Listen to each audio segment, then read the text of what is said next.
it's not going to be available today, for example? Yes, it will be available by Wednesday. Like I'm trying to load the data. I have started already, and yeah. And I guess does that pose you guys? Does that pose you guys any issues? I think what we need to this point is the structure of the data. You've got some you do that you need to do. Up is it? It's obviously call out.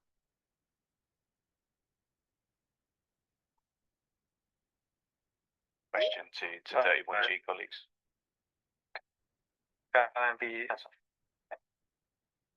So my question was earlier that is it gonna be like an incremental good, or is it gonna get the data like a one-time thing? Like I'm trying to load the data for 2025. So from Jan to June. And will it all be in one go, Niv? Like, will it be basically nothing there and then all of the 2025 data will be there, or will it kind of slowly come through and you'll get month by month or something? No. It will come like in one go for all the tables. Like. Okay. So for example, I have completed case table now, so you can have a look like that is the main table, like how the case is coming in and. Okay, so they can start having a look to table by table basis. Yeah. Okay. Is any way to tell 31G? Yeah. Go ahead.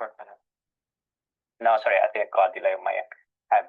Is any way to tell 31G like, oh, these tables are now available, have a look, so they can start having a look. For example, if you take a case, at least looking at that.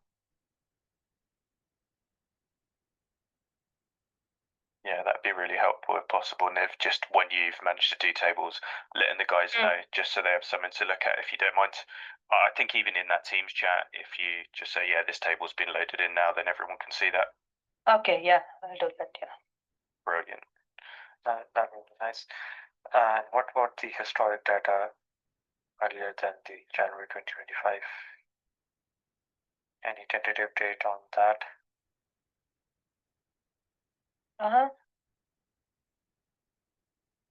So to Not begin sure, with, I need to discuss with, yeah.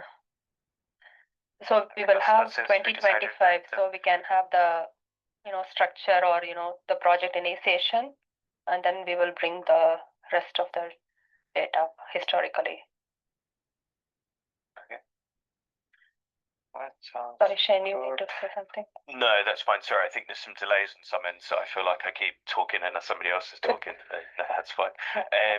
Presumably, Heather, that's okay on your end, providing you get the data for a period, you can start looking at the structure and start doing stuff, and that's fine. I mean, yeah, then we can go back and load in the older data down the line, hopefully.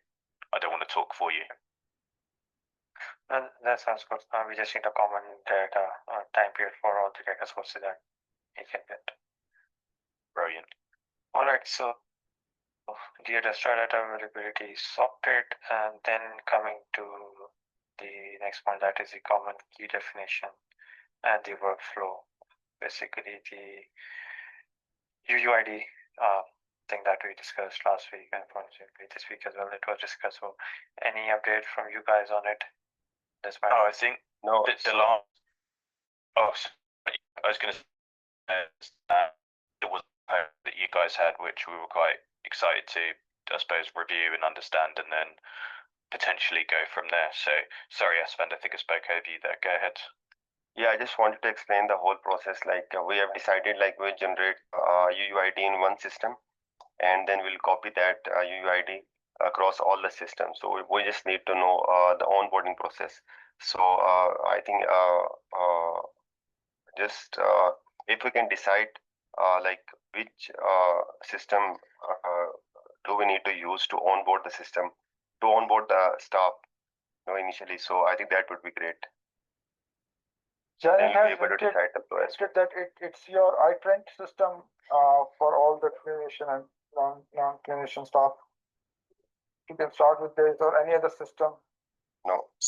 So if I may, let me be clear with my understanding, and maybe this will help clarify some things. All of our staff and independent contractors who utilise Sedastra that we need in terms of all the reporting are stored in RotaMaster. That is, in essence, the definitive gold standard of where every single record, both permanent employee and independent contractors, are located.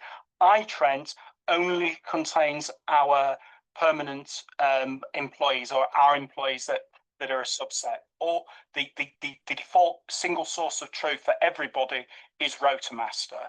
And so, yeah, it'd be useful to just understand the unique identifiers we need to copy. I've no doubt that iTrent has a role there, which we'll want to use, but the primary systems that we're focusing on, I'm sure we'd all agree, are the RotaMaster, the Storm, and the Adastra.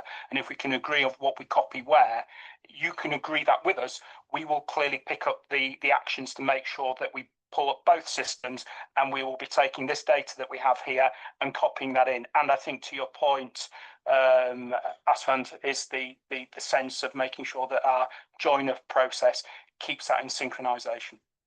Okay, so RotaMaster will be the primary system. That is the first system that you will onboard the staff. In terms of having every single individual in the organization, that is your gold standard, yes. Yep. Amazing. Looks like I don't have to do anything. Jara, we would be delighted so you do less. We just don't want to make some decisions until you're comfortable with the approach, because we don't want to find ourselves going into a cul-de-sac or a close or blocked path into 2 or 3 months' time. So yeah, we'd be delighted as long as we know what that data is and say that column there from RotaMaster and that identifier, I need that in the following field in Adastra and in Storm. Roger D will go and do that for you, and we'll make that happen. We just need to make sure we're all clear on what that is and the ramifications, and that will meet the requirements both now and into the future. Amazing. Shane, Yeah, sorry, just so I'm clear in terms of what needs to happen. So we're saying, I think we're agreeing that RotaMaster is the, I suppose, primary source. This will still require us getting some manual resource to obviously put it in on the other systems we're saying. So I guess in terms of the format, what that looks like, we have a particular field in mind.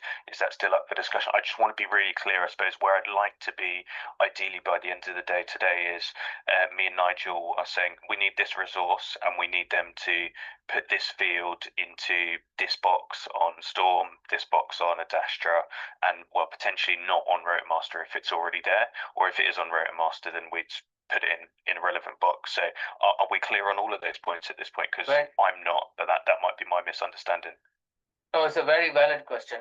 I have used in my diagram a universal identification, which is normally every system provide. I am not a RotaMaster expert, so we need to see what that is, because each time a system creates a record, it generates a unique identifier.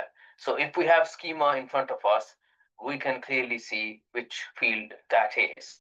And if we run a SQL query on that system, it will tell us which field that is, unless it's already there as fund. You have. Yeah, there is a person ID. Yeah, and that's the one that I thought we would be using. It's unique identifier, unique to RotaMaster. I think it's just an incremental integer when you create a new record in RotaMaster. It is unique, and therefore my understanding is we could use that elsewhere, and it identifies every single unique record in RotaMaster. And if we store it elsewhere across Storm and Adastra, that would be my understanding. Yes, we understand that there will be other unique identifiers in RotaMaster, dependent on roles like GMC number and professional registration number, but I would have thought and assumed with my background that unique identifier from RotaMaster, that person ID, would be suitable. Again, I wasn't going to make that judgment until you guys have said, yeah, we're happy with that. Do that, use that, copy that please for all your records over to Adastra and to Storm. The challenge is if we agree to do that, there's also some other things that we're going to need to do, because when we start looking at copying those over, we're going to have a list of John Smiths and Muhammad Ali's in our RotaMaster list, and we're going to have to find the correct individual in Adastra and Storm, and if we've got duplicate records in Adastra and Storm, that's something that we're going to have to resolve for you, because we presumably need, which is as observation or comment before we make final decision.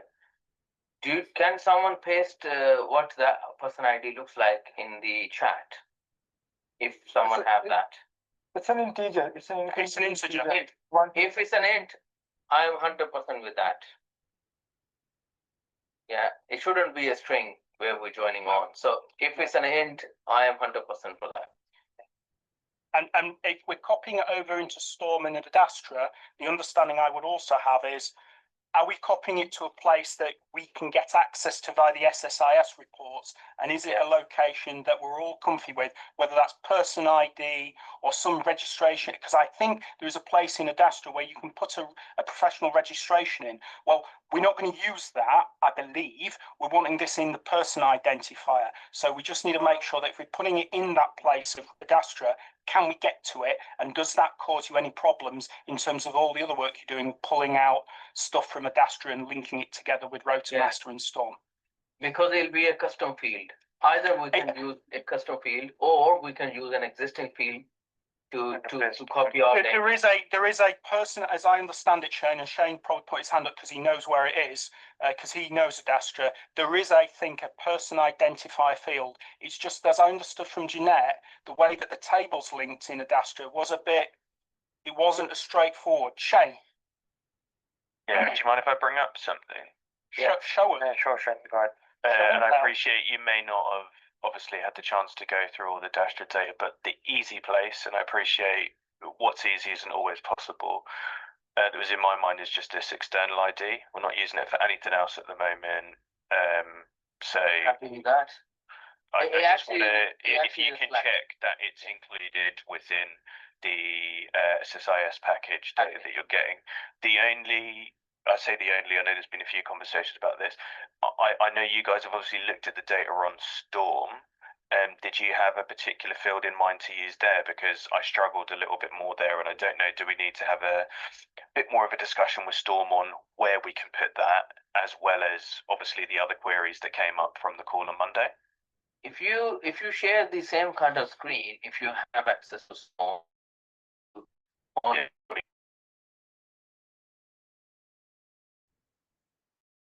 I'm just logging in on my other screen, so give me 2 seconds. Unless, Manuel, you don't have it up already by any chance, do you? No, I don't have it open, but I can open it. Don't worry, I'm nearly there. Probably, believe me, guys, this is the most important discussion we're having. Yes. Because once we get this sorted and arranged and we link them together, it's going to make things so much more easier, isn't it?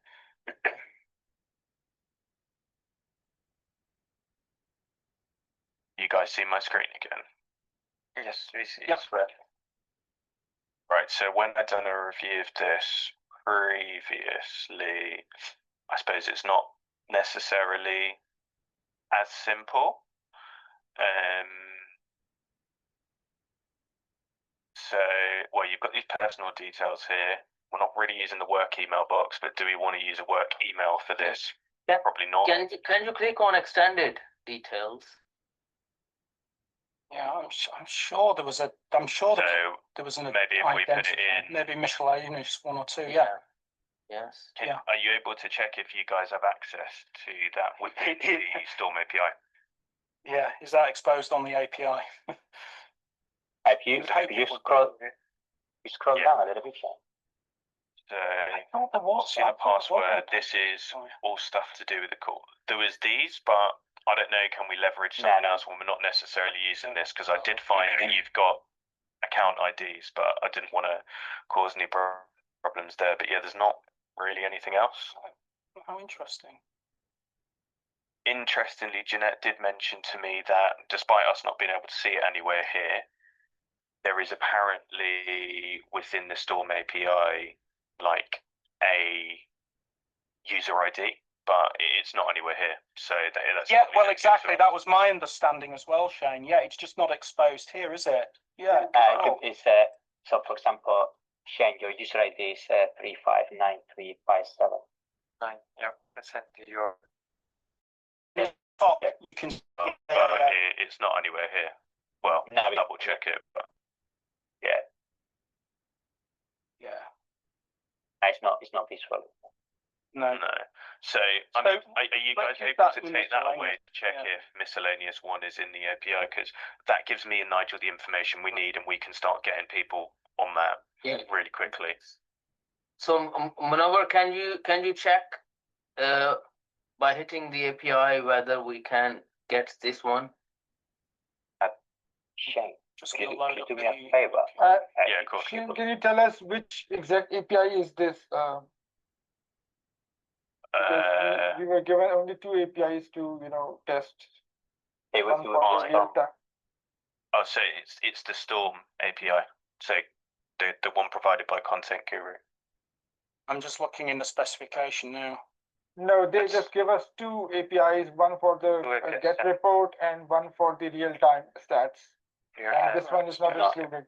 Yeah. No user, don't have a user details on the API. I'm not sure. I mean, I think it's real-time stats.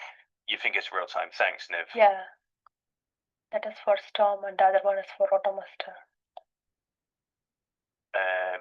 But on Manuel, the what real, are you gonna ask? no, I mean, I'm curious if on the real-time stats, the user details would be full, or just like some really basic user details, not like a full. No, I was wondering if you could search by ID. So if you copy your ID, As in here. yeah, can you search the ID somewhere? So if you go to the user,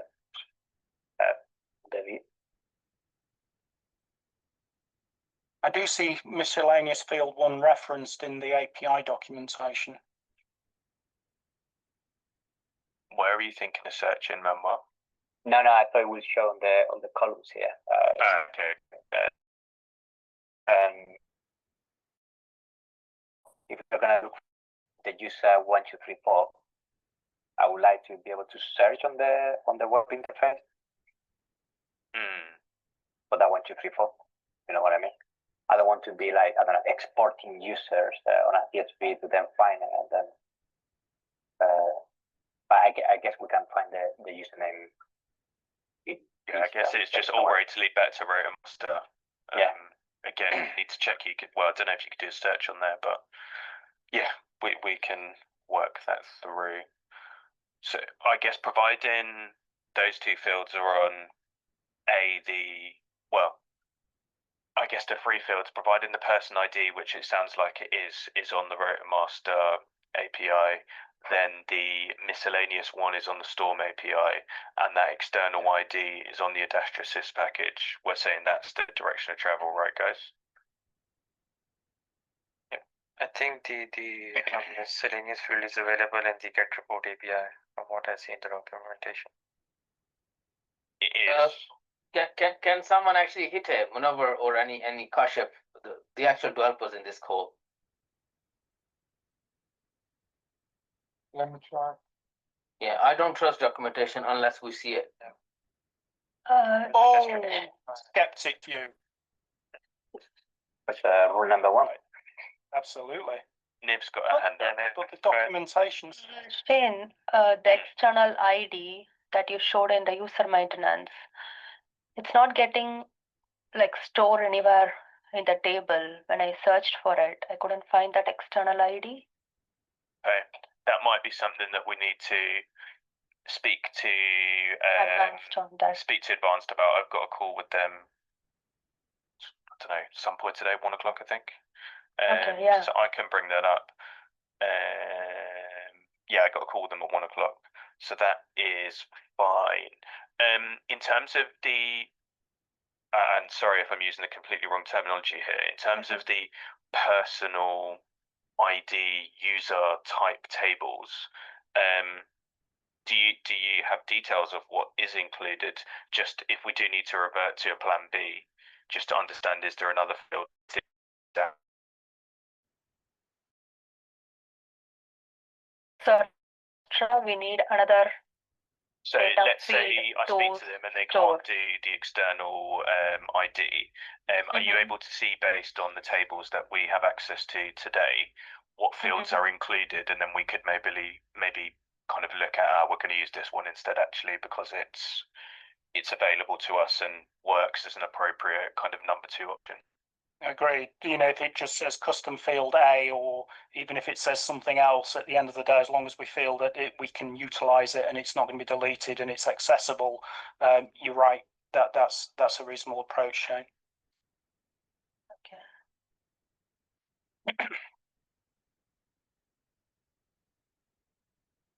Any luck maneuver on getting the API? Yeah, I can hit the API, but the thing is that the data, especially the columns, changes with the report name. So the one given by the content guru, it does have only 2 columns. Let me share my screen. So we don't have miscellaneous here. And if I use the report name given to us by Janet, it has some more columns, but still that field is missing. If you can see my screen. So, you know, the columns changes with the report type actually.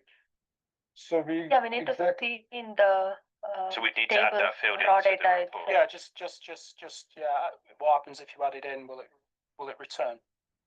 Yeah. So if you just add another field in there and call it miscellaneous field 1 or whatever the field identifier is, the field name. In this particular report. Yeah, just smack it in there and see if it comes back with an error. Presumably, if it can't find it, it'll go, sorry, can't find that. Also, for my knowledge, Munawar, and forgive me for that if I don't understand, but there are some raw APIs we also run, not just the report APIs. Can you run one of those and check whether you get the data or not? For the raw data? Yes. No, for the storm, if you can see my screen, we only given these 2 API. One for the historic reports. This is the get report, and Telling about he was reading from the PDF. Yeah. Can Do you guys want to come back to us on that then, and we can reach out to Storm as well. I'm trying to follow up with them. Just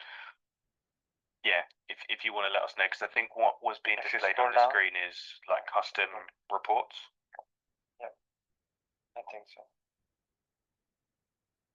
So you know, that's what I've seen.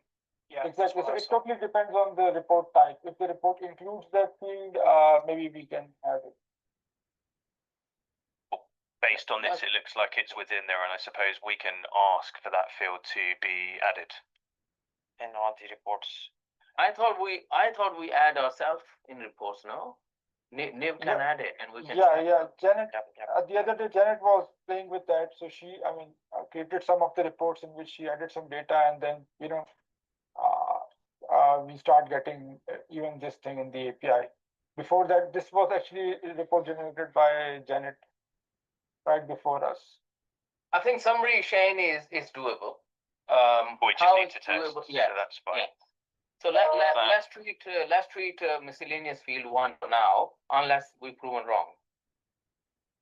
And then we'll come back to you off the back of the conversations with Adastra on if we're going to use external ID or something else. But I think we're close to a way forward. We just need to test that logic. So that is fine. That might be a fairly early conversation Monday, so we can agree a plan of attack. So from the understanding I've heard is that we are going to use the person ID from RotaMaster. We are just clarifying in terms of the destinations and availability within Storm and Adastra, but that's the intent. Correct. And also, as we onboard new systems, I think we start thinking about it. And one of the big change you guys need to do, but that's a business change. Whenever we onboard a new person, we make sure this is a step. Oh, yes. As an onboarding. We have already discussed that. You're absolutely right, though, Jarrah, because otherwise we're going to have a very bad time. Right. And as part of the work to get our core systems updated, we'll obviously be pulling together, hopefully no more than on documentation. Cool. you. Because I also see the advantage of smearing that person identifier around and linking it up with a iTrent and also with Active Directory as well, so that we've got everything tied together. Very good. Okay. Have I missed and we discussed the other topics? No, we were just. I think we're going down in order. Yeah. So coming to the next step, that is the final reports which are part of the scope.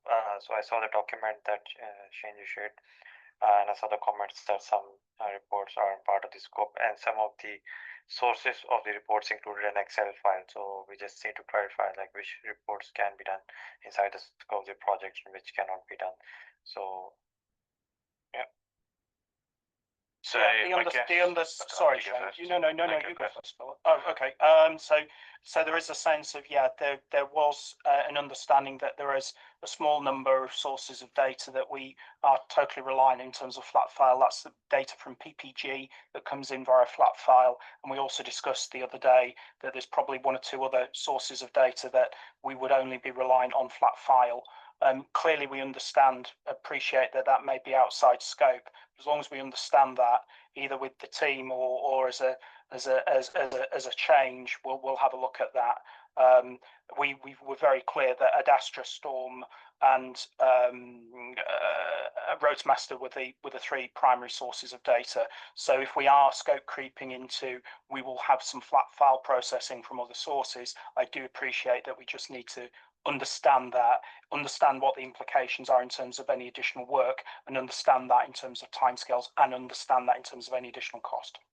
Yeah, I think for me, if we share that what Shane sent, if we share that Excel sheet, Yeah. you know what, guys,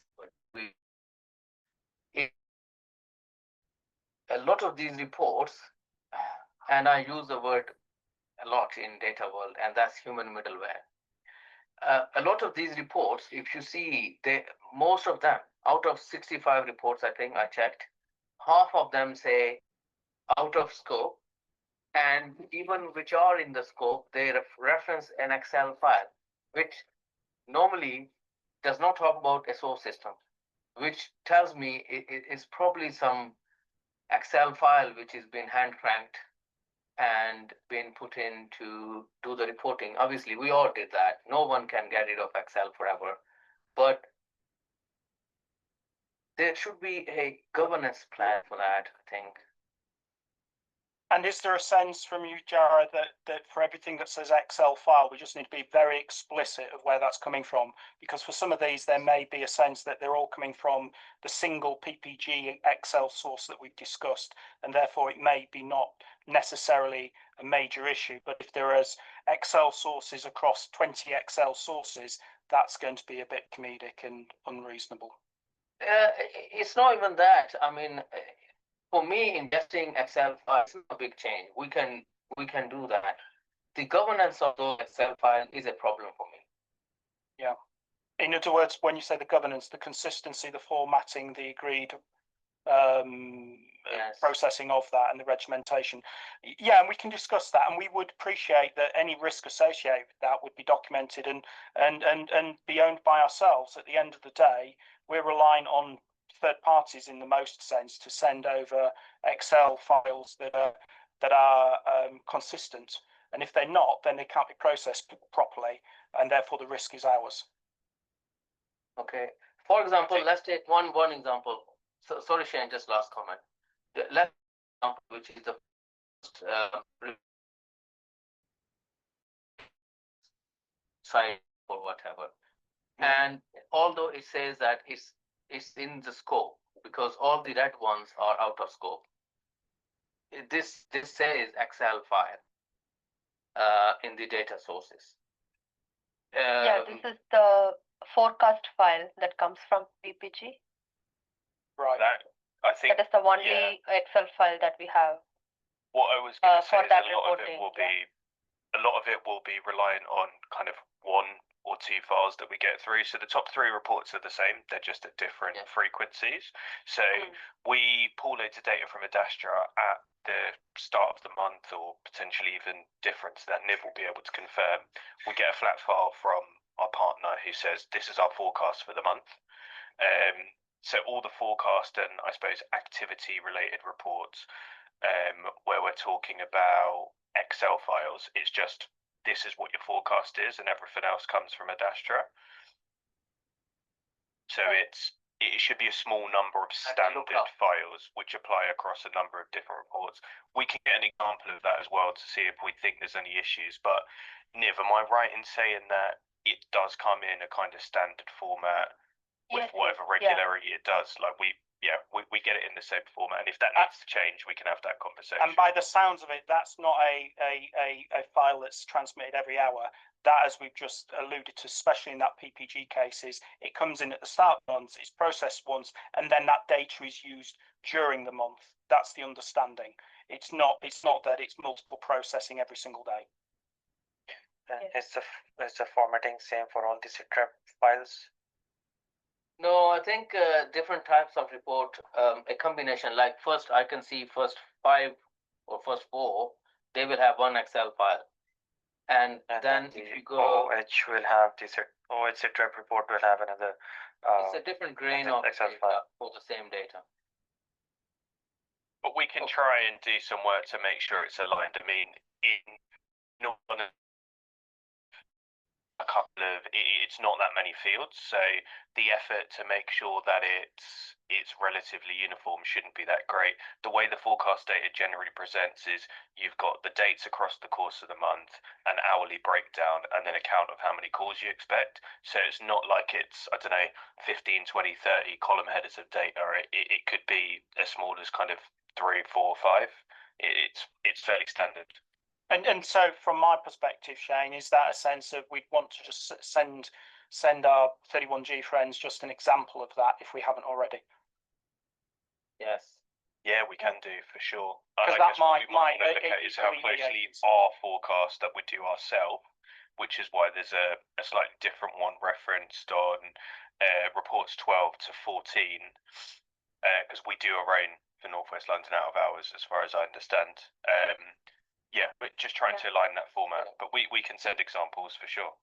Please send all of the Excel files as well, so we understand.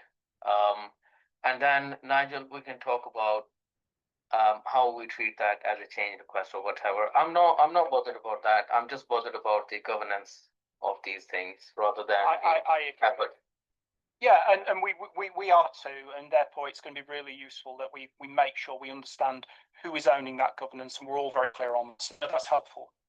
And what's the logic of saying this is out of scope? Is that Excel file in this case, because we are ingesting Adastra, I'm talking about row number 10 or report number 7, which is red, and it says this is out of scope. I can see the only difference in here is an Excel file because we are ingesting Rota Master and Adastra. Yeah. I zoomed in. Sorry, I'm trying to look at that column now. Can someone zoom in, please? So yeah, no, I've zoomed back out now. So yeah, sorry, I've missed a particular in the sources for that one, but in essence, my expectation in terms of where we've got things that are out of scope was referenced in the fact that we do actually pull some data into these particular reports from sources that aren't included in the scope of this project. So I think we spoke about this before, but let's say that particular report might be a slide deck of, I don't know, 15 slides.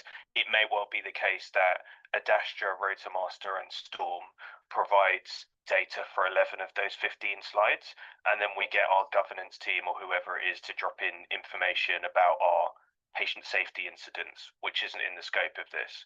So I've included those on here to say this is what's in the report, but we don't necessarily anticipate all of it being able to be pulled through in the scope of this project. We know there's manual work that's required at the end. Understood. Okay, no problem. So we established that all of the reports which are in scope and which require Excel files, please send us over so we can review those, and then we talk about how we bring those Excel files in as well, in a governed way.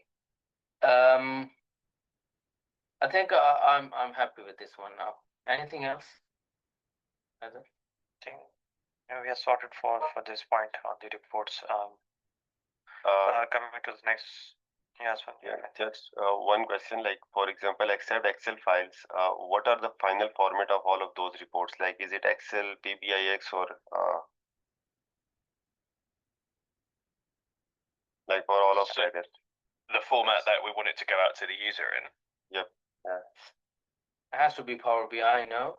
Yeah, I think that's what we're anticipating. So it will display as Power BI to the relevant users. And what is the current process like? So the current process for those is manual. Well, sorry, no, not all manual. I'm talking at slightly cross purposes. Niv, do you want to just give the details around this? I was talking about the hourly sit reps that we do and whatever else, rather than the sit reps that get sent the day after at the moment for the different services. Like hourly sit rep is, we have set it up in Adastra, like they can run it hourly. Oh, no, sorry. So, you know, the sit reps that are referenced, the top 3 on the report there? Yeah, that is What's your daily. process for putting them at the moment? Yeah, for example, NWL CAS sit rep that I do daily is Adastra, like from Adastra, I'm going to get 4 or 5 reports, and the monthly file for forecast will be there already. And I get that report from Adastra, put it in respective LAN locations, and we have a Power BI dashboard for it. And I'm going to refresh it to show the previous day, and I'm going to publish it. And but we are sending the, like, since we don't have, it is going to our partners as well. We are sending it in email as a PDF file. And for our own consumptions, we have it in Power BI dashboard. I think having it in a Power BI dashboard is the end goal. Yeah, that's fine, but I just we are looking for a Power BI dashboard, yeah. Yeah, look into the logic first, like how you are going to create and what are the formulas that you are currently using to create this report. So not just this one, but all of the reports. So if you see the data source in all of the reports that we need to look into, how many number of tables that you are using from the Dastra data source? Because I have seen the schema. I think there are more than 600 tables in the schema. So can you get the list of the tables that you are using so we can just hit the required one? Yes, I can give you an example of call log file. And for example, I'm just going to look at case table, patient table, and for a consultation table. These are the 3 main tables. And then for other data fields, we look into like around 10 tables to bring the consultation from different paths, and symptom group discriminator or DX code. Those kind of things will come from tables. I think it would be nice if you can share these list of tables in the group chat that we have, so that it's documented and it's easily accessible to us as well. Like the table names. Yeah, table names. For the, okay. Is there anywhere that we have them, I suppose, referenced easily, Niv? I'm just conscious it might be quite a lot of work to go and look through. I don't know whether it's within the PBX files that we have for the Power BI dashboards. It references all the table names on there, and then I don't know, for lack of a better phrasing, it's almost like a copy and paste job. Like, is it a lot of work for you to go through and share those, or it should be relatively straightforward? It is going to be a task because like in Power BI, we are storing the result set of the report, the report, and then showing it in the dashboard, not from the raw data itself.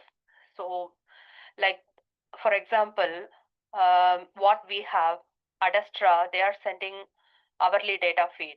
That is the raw data. And then we have our own procedures written to get the call log report. So that will be put into a different table, and that table is utilized in the Power BI dashboard. So yeah, I can, for one example, I can provide the call log report that uses various tables like case events, scheduled entry, case notes, because of the different data feeds in the call log report.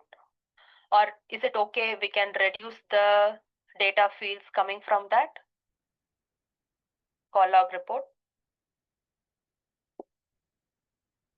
Yeah, except can you please share with me that SQL query or any DML command that you're using to pull the data actually from the raw data from Destra?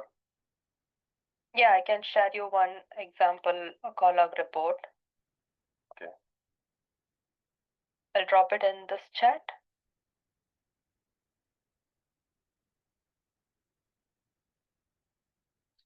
I guess it's the ask there down the line. We're obviously relatively soon going to need to share the SQL queries that we use for basically all the reports. Yep. Yeah, I think that would be helpful. Yeah, that's basically how we're gonna make the reports in the code layer. Is there anything else from your side on this? No, I think good to go for now. When we will stop, table names and this data, then we'll look into it.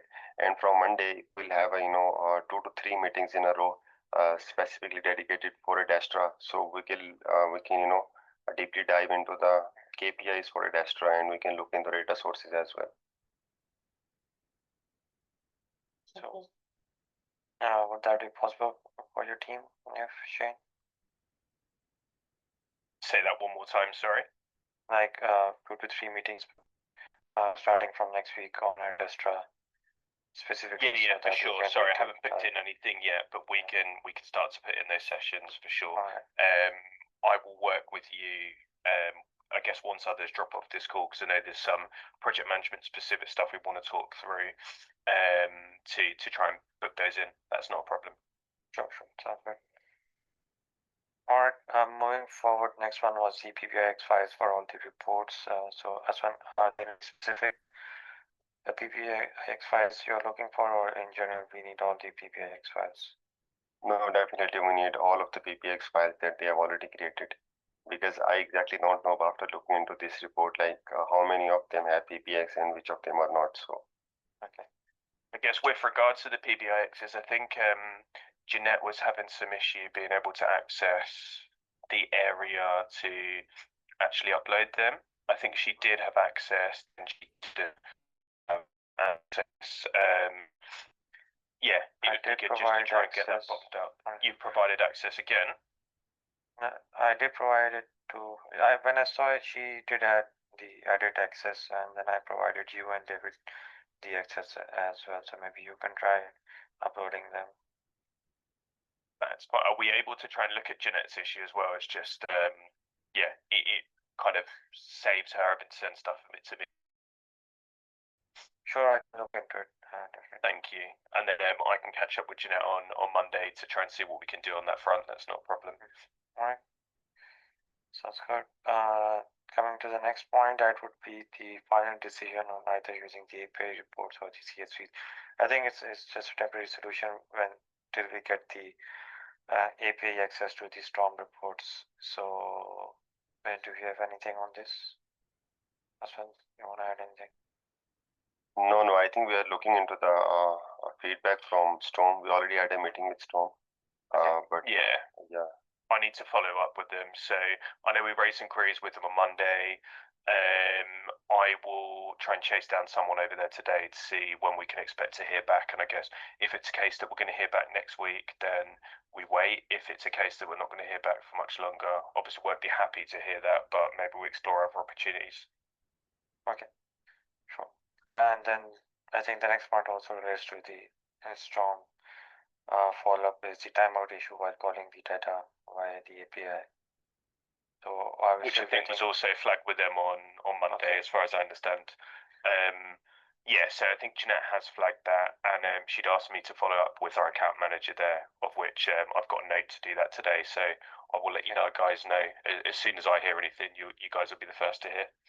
Perfect. Good. And I think all the points. Guys, if you have anything else, please go ahead. No, it was fun. Naila, Kashi, if you got some things. I think we are covered for now. Nev, Natalie, Shane, Nigel, anything from your side?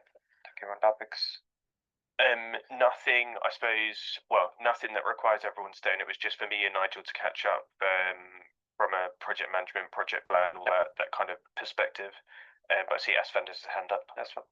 Yeah, so I'll share the flow for adding a unique identifier. So just to summarize it, like Rota Master will be the first system in which we'll pick the person IDs, and we'll add that person ID from the miscellaneous field on Storm and the external ID field in Dastra, right?